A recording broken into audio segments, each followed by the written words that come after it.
Remote, beautiful, mysterious, unique. Islands are worlds of their own.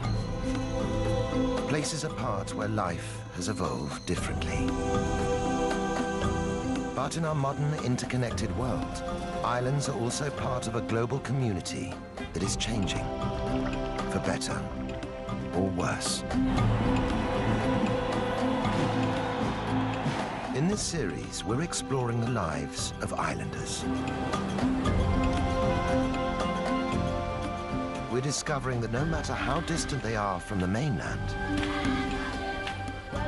how distinctive their histories, or how proud they are of their independence, islands can't separate their futures from the fate of humanity as a whole. In so many ways, these shores are the front line of global change. What happens here matters to us all.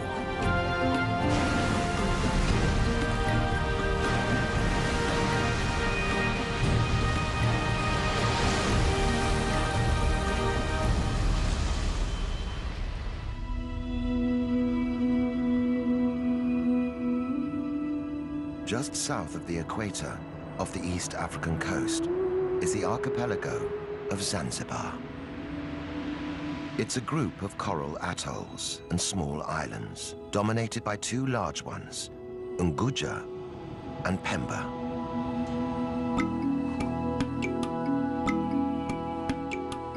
Today, Zanzibar is home to 1 million Swahili people. Islam is the dominant religion.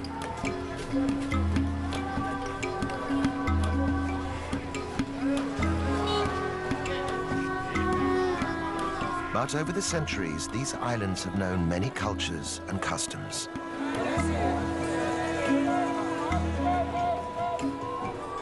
For 1,000 years, Zanzibar was a trading post.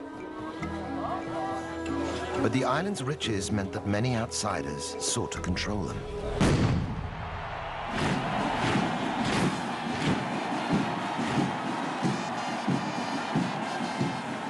For hundreds of years, Zanzibaris have had to march to the beat of someone else's drum. Each new occupying force left its mark on the islands and their people. By the 1960s, ethnic tensions erupted in violence and death.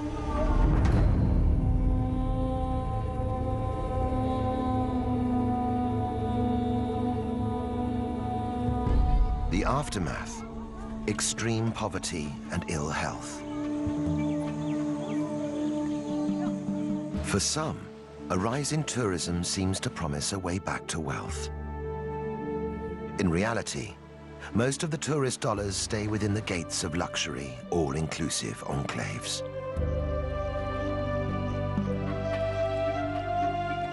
But across the archipelago, signs of change are appearing. From the wreckage of their past, people are building hope for the future. For women, it means living and working more freely without breaking the bonds of their society. For men, it means finding a balance between tradition and reform. These are islanders looking to emerge from the shadows of their past. For the first time in centuries, they're in charge of their own destiny.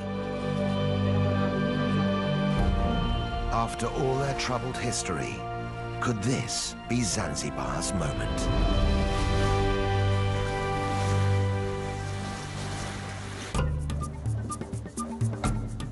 Zanzibar City in western Unguja is the archipelago's capital. It's home to 200,000 people. Their modern lives play out against a backdrop colored by rich layers of history. New trade sits alongside the old crafts.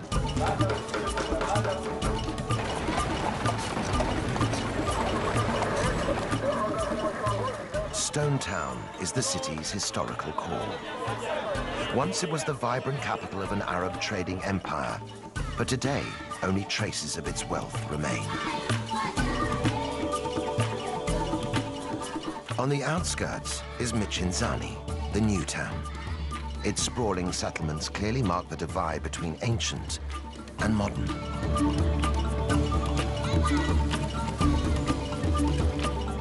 One resident who represents Zanzibar city's past and present is B. Kadude.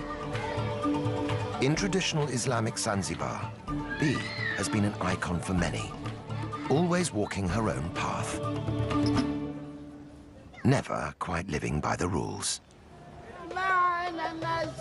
Now more than 100 years old, B is known across the archipelago as the grandmother of Zanzibar. She's famous for her traditional tarab singing.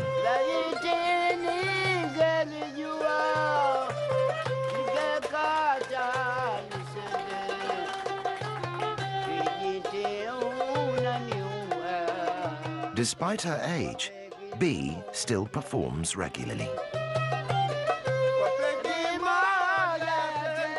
The fusion of Arabic rhythms and Swahili poetry is a reminder of Zanzibar's exotic history.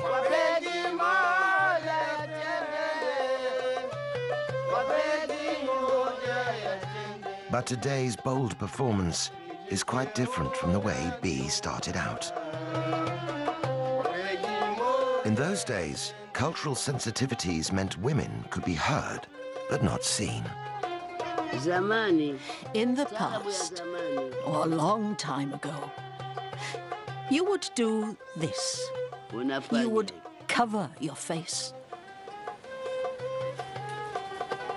Now we don't do this. We want all the audience to see us and look at us.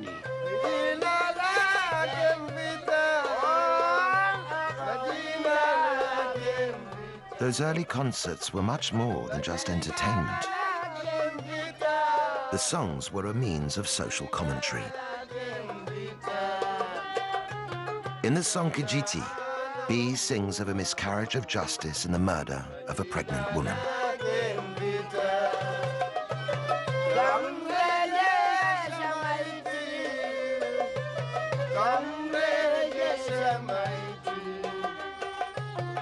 B was one of a group of women who used tarab songs to raise awareness of injustice and social issues.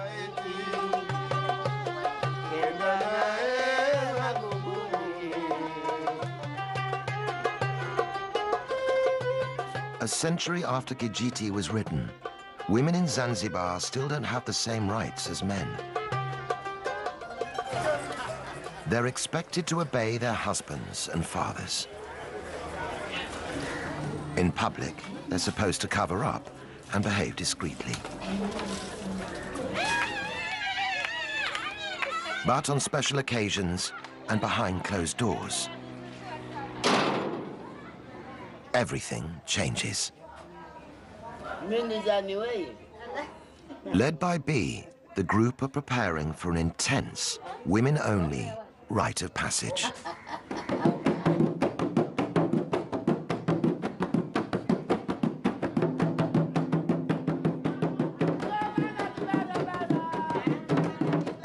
This normally secretive ritual, known as Inyago, is rarely seen by the outside world.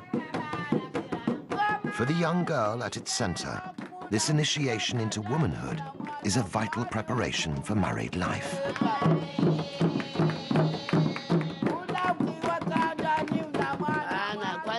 First, we scrub her and teach her how to behave, how to make her husband's bed, how to treat him well and bathe him.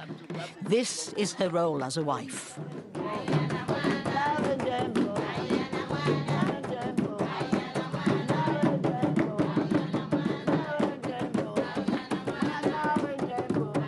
The women use the rhythm of B's drum to teach the bride how to pleasure her husband.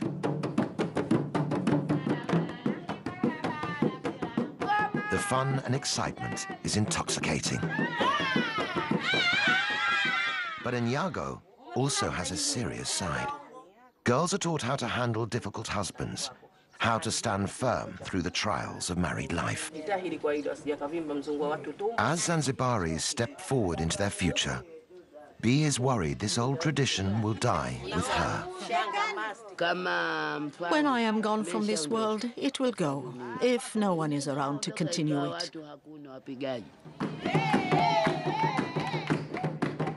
But as long as the ritual remains relevant to modern women in Zanzibar, it seems sure to survive.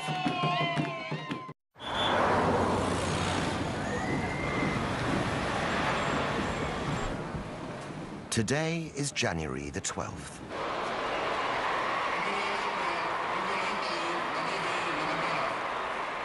The president is on his way to celebrate a pivotal moment in the island's history. Half a century ago, African Zanzibaris seized power from the Arab-dominated government in a violent uprising.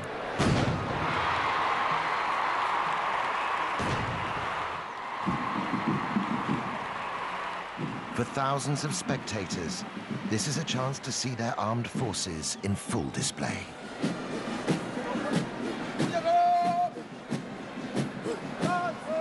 For the president, it's a political opportunity.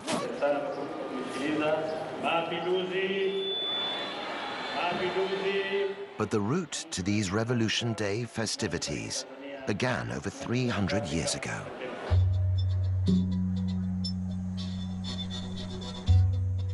In 1698, after a long history of trade with the island, Oman conquered Zanzibar and declared it an Arab state.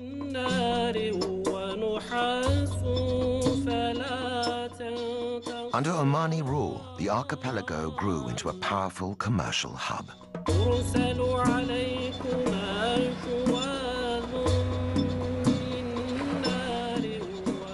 Zanzibar's thriving ports and bustling bazaars were at the center of a vast international trade network.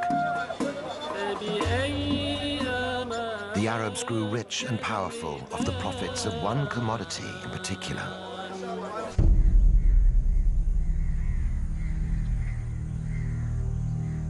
slaves.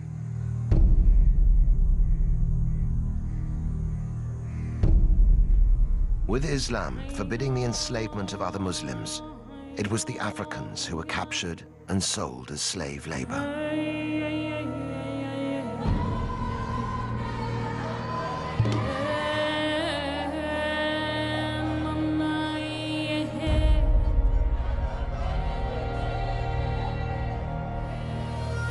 Kept for long days in hot, cramped holding cells, many died before ever reaching their destination.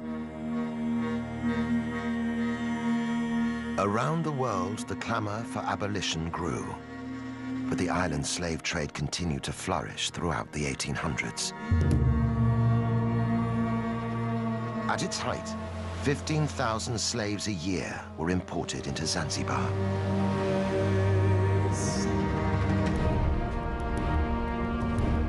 The Arab elite used African slaves to fuel an explosion in clove farming.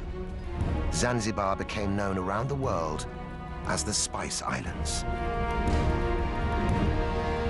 Even after the trade was legally abolished in 1873, slavery continued on the islands for another generation. By the start of the 20th century, the archipelago was firmly divided along ethnic lines.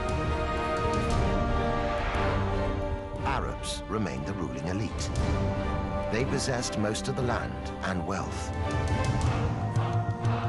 By comparison, the Africans had little. Finally, racial tensions boiled over.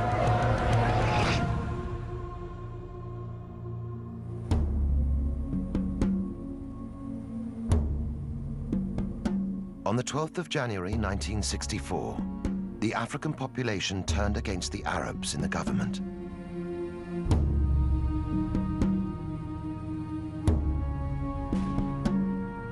The revolutionaries went on the rampage. In a single day, 17,000 Arabs and other ethnic minorities were murdered. On the day of the revolution, by 6 o'clock, the Sultan and his family had already fled in their ships. So many were murdered, just out of anger and hatred. It was a genocide that went largely unreported around the world.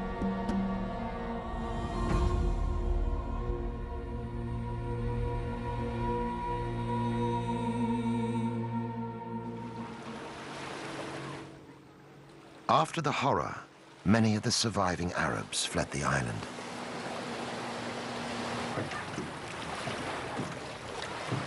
Those who stayed, like Abdallah Nasser Abdallah, had their property confiscated and lived in daily fear. Even today, talking about the revolution brings back difficult memories. My father was detained, and he wasn't the only one. They used to come and detain people and beat them for no reason. People fled because of this.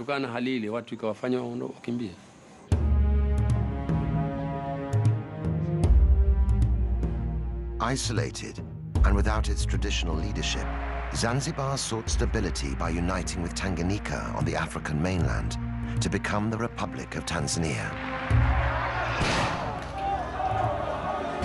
But the political quick fix didn't end the violence, which continued for nearly 50 years.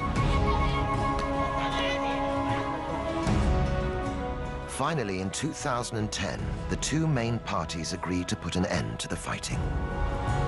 They formed a coalition government, and months later, the islands experienced their first peaceful elections. For many, the political change marks the start of a new chapter in Zanzibar's future. But on the archipelago's second largest island of Pemba, the landscape itself is a reminder of how difficult it is simply to wipe the slate clean.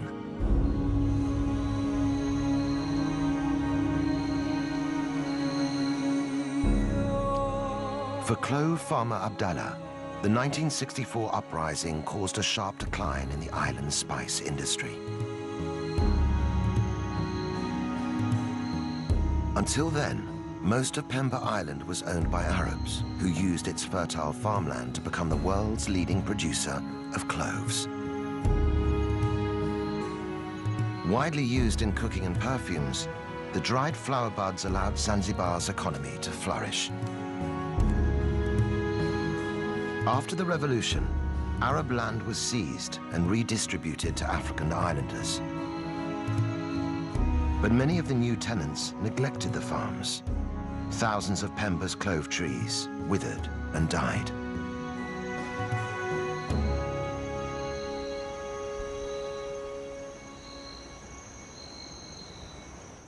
With new trees taking 8 years to produce cloves, the loss proved costly.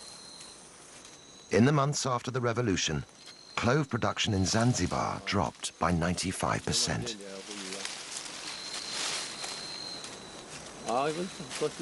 Today, Abdallah is struggling to make a decent living from his trees. These are the cloves. This is how we harvest them, and this is how we separate them. But even a good harvest doesn't guarantee good profits. We are forced to sell our cloves to the government. We don't have any other choice. We can't sell to outsiders.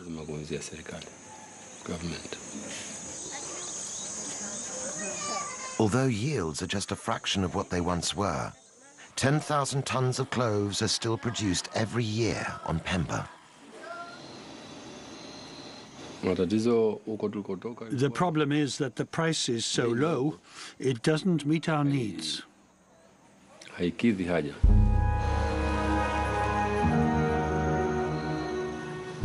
The Zanzibar State Trading Corporation pays the clove producers less than half the market rate. The low price makes it a real struggle for Abdallah to make ends meet for his family. For other, less scrupulous farmers, it means turning to the black market. I've never smuggled myself, so I don't know the price. But other people are smuggling cloves to Kenya across the ocean.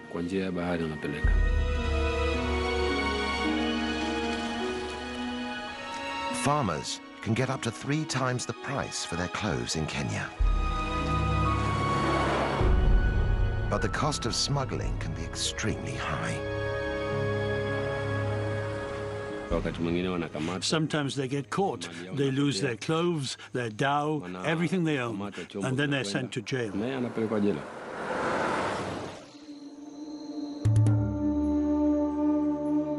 Once key to Zanzibar's wealth, now the clove industry is struggling to survive.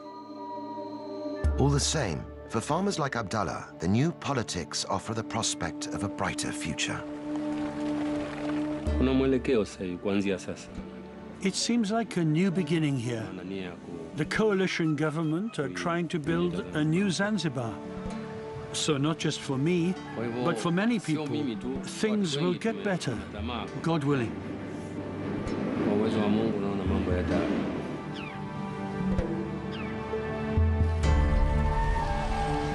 Right across the archipelago, there are islanders desperately hoping for change. Half the population live below the poverty line, scraping a living from the land or the sea.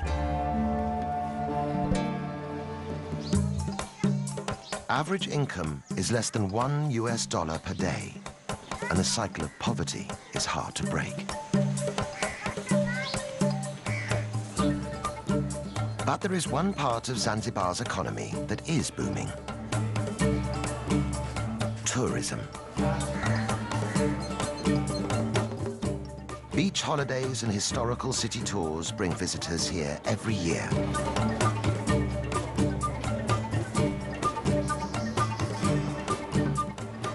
The rapid growth of tourism is bringing new jobs and opportunities.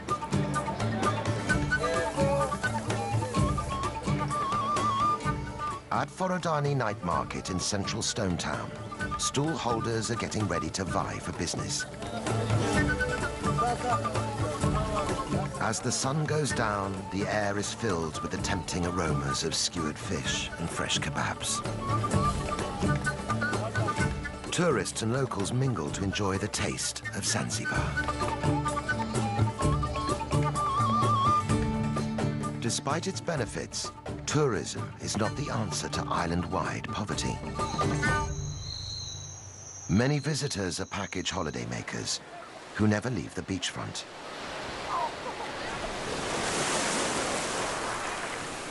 Very little of the money spent inside the big resorts ever reaches local Zanzibaris.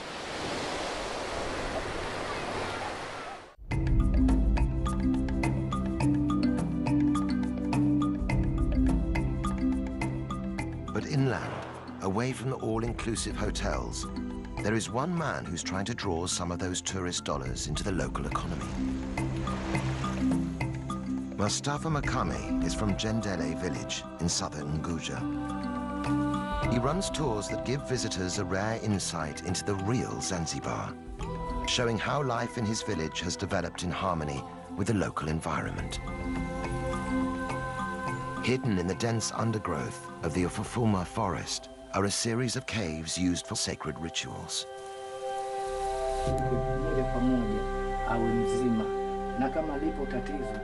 Mustafa thinks they could be the key to attracting visitors. Tourists can have the chance to meet the witch doctor and see how he works.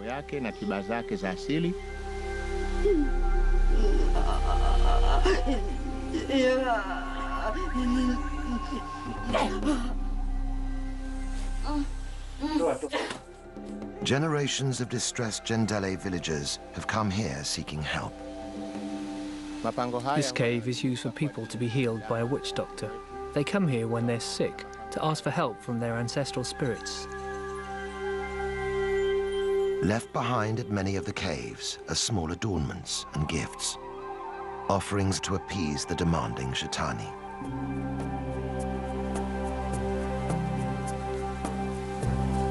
And the ancestral spirits aren't the only residents of the forest.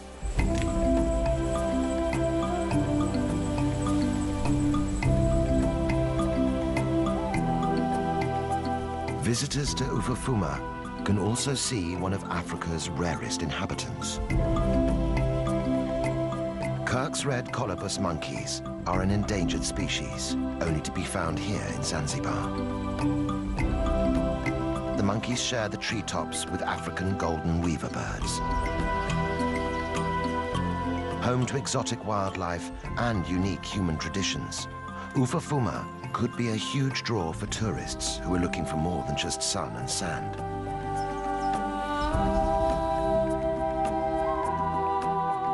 Already, Mustafa's scheme is generating vital income and bringing real improvements to life in his village. We use the money raised from tourism to support our community as much as we can.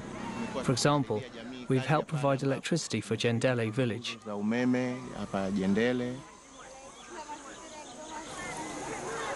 Money has also been used to supply the village school with books and pencils. These free provisions can make all the difference as local families weigh up the benefits of education for their children. But even though the income they bring is valuable, visitor numbers to the forest are still disappointingly small. The truth is that right now, we're only getting maybe 20 to 25 tourists in a whole year. We just don't have the ability to advertise outside of Zanzibar. To really get his tours off the ground, Mustafa needs the support of the major players in Zanzibar's tourism industry. We would like the big hoteliers to send us guests, and in turn our community will become well known in our country. One day, we hope, we'll get many more tourists to come.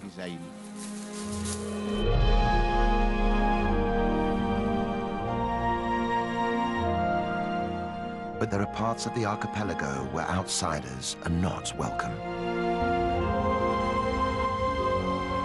Just 2 kilometers off the coast of Unguja is an island which has turned its face away from the world.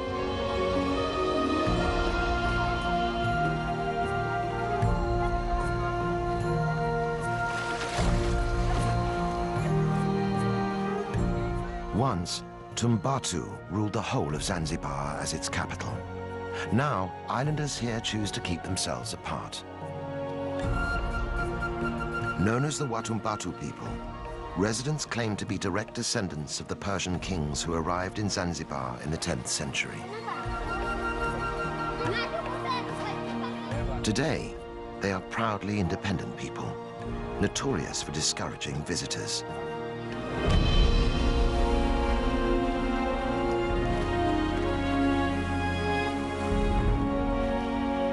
For Suleiman Mohammed Haji, being a native of Tumbatu defines his way of life.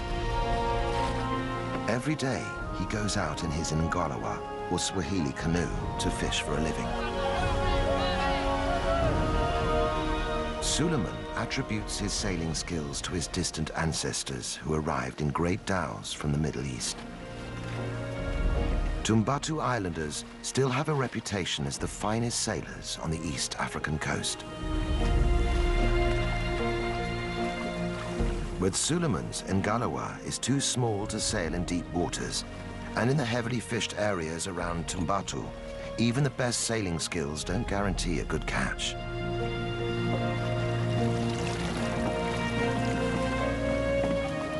Sometimes Suleiman goes home empty-handed. It's the sea that keeps my life going. If I don't catch anything, I have no other means. I don't have any other way to make a living. With a large family to support, Suleiman is under daily pressure to provide. I have 3 wives. These days, my first and eldest wife helps on the farmland. My second and third wives are doing the housework. They also look after the young children. And Suleiman's situation isn't unusual. Jongoe is one of the island's 2 villages and home to 4,000 people. Islanders live from hand to mouth. There's no paid employment. Life is tough, but villagers are united by a deep pride in their culture and history. At the heart of their island legacy is faith.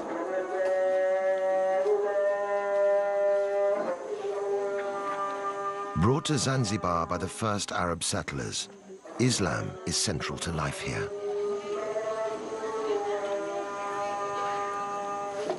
Watumbatu people are devout Muslims. Following Islamic practice, they purify themselves before praying 5 times a day.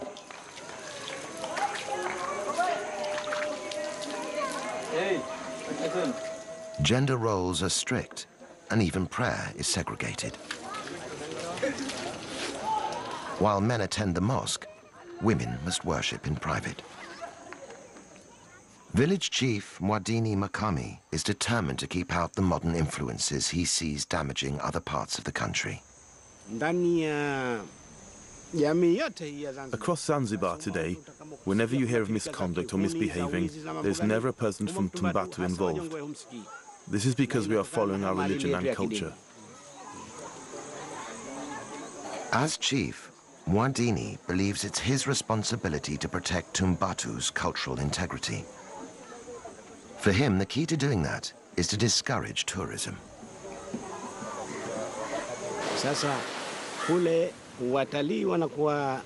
The tourists go swimming in the sea, and then they lie on the beach with just their swimming costumes on. Eventually, you see the villagers mimicking their behavior, and that's why I'm afraid of tourism. But while the cultural cost of tourism may be high, the price of keeping it out could be even greater. Tumbatu is one of the poorest regions in the whole of Zanzibar. Islanders only have access to the most basic healthcare. At the run-down local hospital, treatment is limited to paracetamol.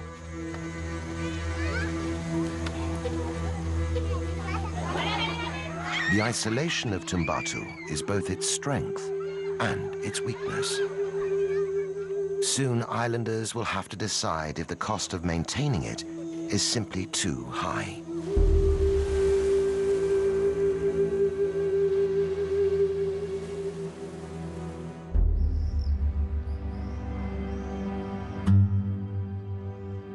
Even in the archipelago's capital, there are no guarantees of good health. Here, the barriers are physical as well as cultural. 1/3 of Zanzibaris have no direct access to clean running water. Some can collect supplies from community standpipes, but getting it home can be a challenge.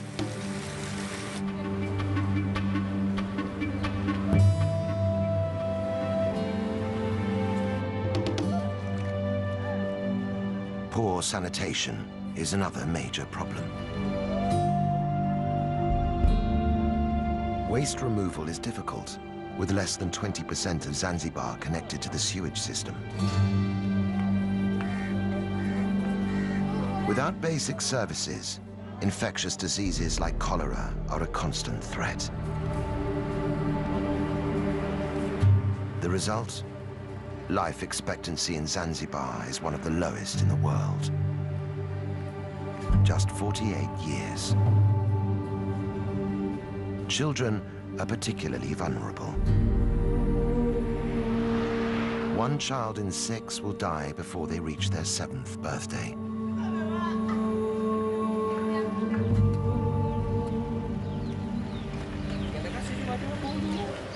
In the southeastern corner of Unguja, a small team of people is trying to improve the odds for Zanzibar's children. Makunduchi is one of only 3 hospitals on the whole island, but it boasts a brand new clinic for mothers and babies, and already it's saving lives. For hospital manager Zainab Othman, the challenges in providing better health care are daunting. The government's trying to build new hospital facilities all over Zanzibar, but the problem is the lack of skilled staff.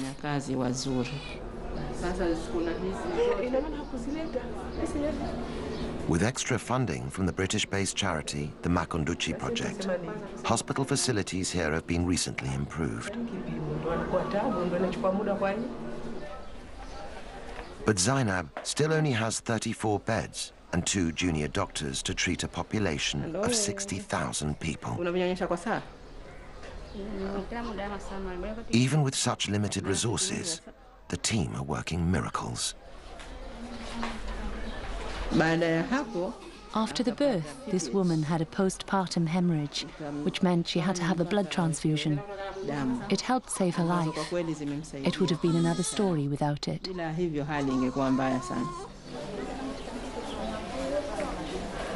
As a mother of 3 and a trained midwife, Zainab is passionate about getting modern medical support for pregnant women.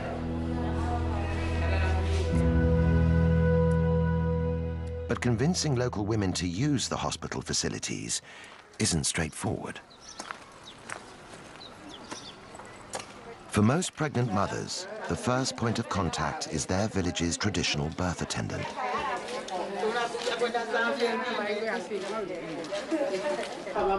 These women are experienced at assisting labor, but they're not formally trained like a midwife. Traditional birth attendants are very important in our communities, and we must work hand in hand with them. We can help improve their skills and their knowledge so they can work more effectively and give safe advice.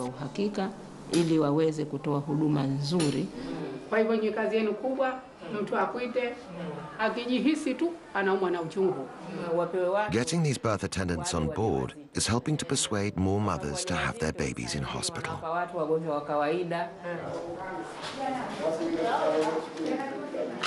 But it's not only the traditional birth attendants that Zainab must work alongside.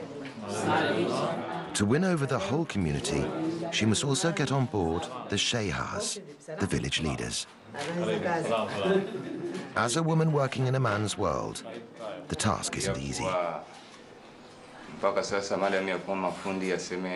In Zanzibar, a woman's place has traditionally been in the home.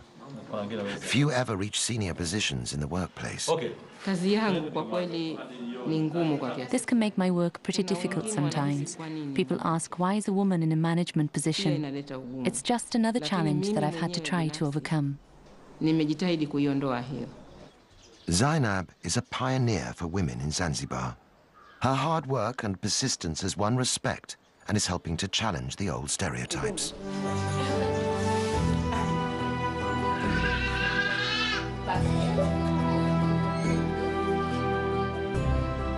It is these small-scale changes in attitudes and public services that are marking the birth of a new era for Zanzibar.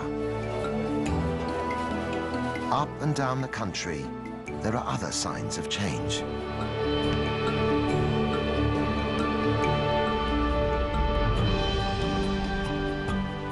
Just a generation ago, a female football team would have been unthinkable. Now, the Women's Fighters Football Club have won the right to play on their own terms. When they tackle men's teams, there's a feeling that there's more than just the game at stake. They are part of a new generation, fighting for a better deal for women in Zanzibar. And the revolution isn't limited to sport.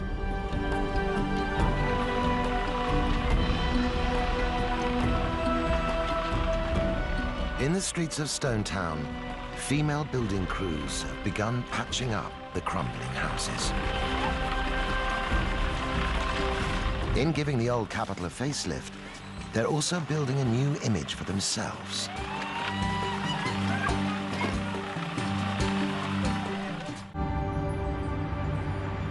In the seaside village of Kidoti, in northern Unguja, women don't work just to prove a point. They have to work just to survive.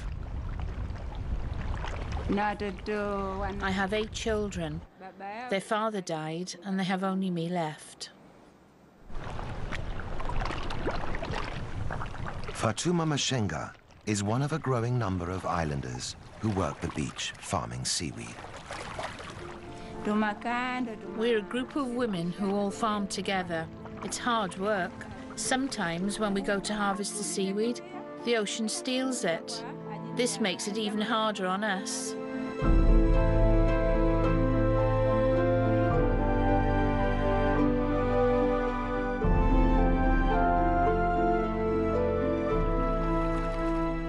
Known locally as moani, the seaweed is valued for its gel. It's used in cosmetics, medicines, and even ice cream. But it's not just a question of picking what's there. The crop has to be trained and cultivated.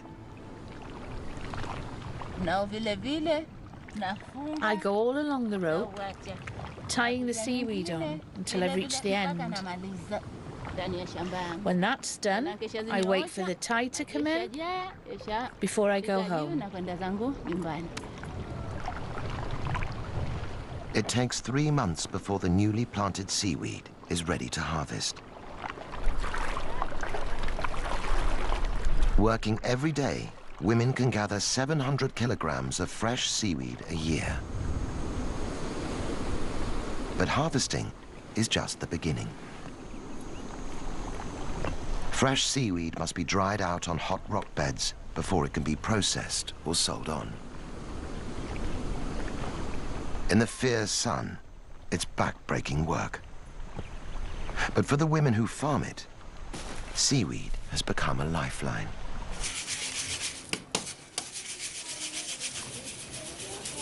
As a widow, Fatuma's income is the only means she has to sustain her family.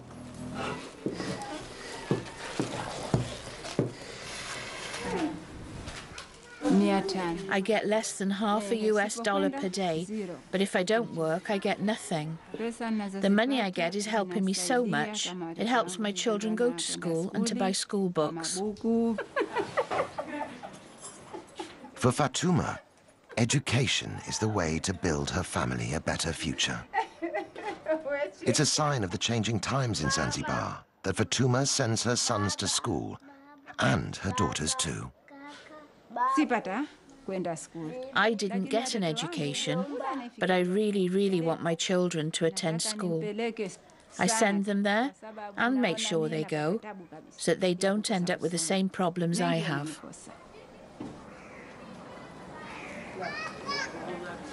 The profits are small, but Fatuma and her friends feel empowered by the money they're making.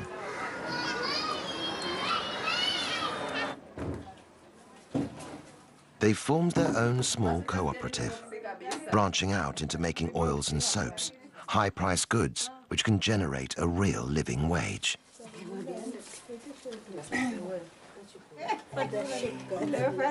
As traditional exports decline, it is women like Fatuma who are building the foundations of a new economy for Zanzibar. And with it, they're revolutionizing their place in society.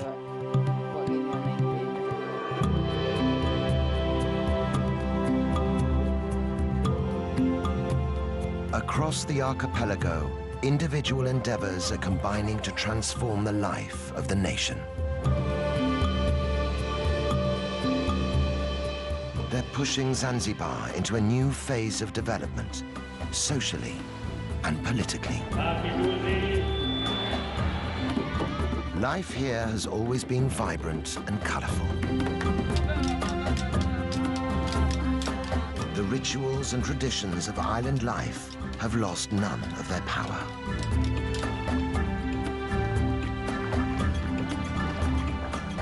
And now, there is a brighter future to imagine and reach for.